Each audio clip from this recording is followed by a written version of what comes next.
আসসালামু আলাইকুম সবাইকে।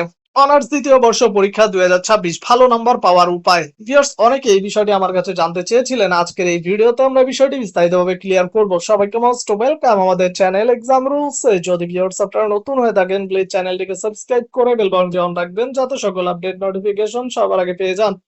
চলুন ভিউয়ার্স শুরু করা যাক আজকের মূল ইম্পর্টেন্ট ভিডিও। তার আগে ছোট্ট একটি কথা না বললে নয়, যারা অনার্স দ্বিতীয় বর্ষের পরীক্ষার্থী রয়েছেন, বিভিন্ন ডিপার্টমেন্টে পরীক্ষা দিবেন, আপনাদের জন্য এক্সাম রুলস ইউটিউব চ্যানেলের পক্ষ থেকে একটি special short type final suggestion তৈরি করা হয়েছে। সাজেশন মূল্য হচ্ছে এক বিষয় ১০০ টাকা এবং অল সাবজেক্ট ৩৫০ টাকা। যাদের সাজেশন গুলো লাগবে তারা স্ক্রিনে দেওয়া নম্বরে হোয়াটসঅ্যাপ অ্যাকাউন্ট আছে, এই নম্বরে মেসেজ করুন বা সরাসরি নম্বরে কল করতে পারেন। ইনশাআল্লাহ আমাদের সাজেশন থেকে 100% কমনের সম্ভাবনা রয়েছে। চলে আসি মূল ভিডিওতে। অনার্স দ্বিতীয় বর্ষ পরীক্ষা ২০২৬ ভালো নম্বর পাওয়ার উপায়।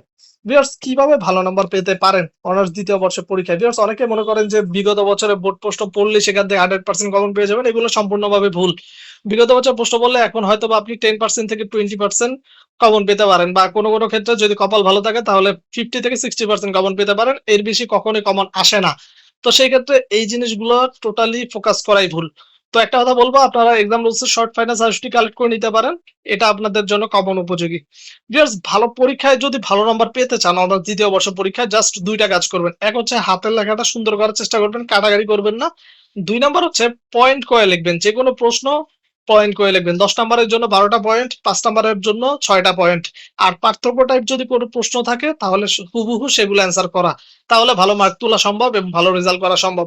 আর হাতের লেখা যত সুন্দর হবে বা যত ভালো হবে, যাদের হাতের লেখা খারাপ তাদের ক্ষেত্রে বলব যে হাতের লেখা ফাঁকা করে লেখেন যেন দেখতে ভালো লাগে। তাহলে অবশ্যই ভালো মার্ক তোলা সম্ভব। কারণ অনার্সের যারা টিচার রয়েছে তারা কিন্তু খাতা ওইভাবে পড়ে না। জাস্ট দেখে পয়েন্ট করে লেখা আছে কিনা।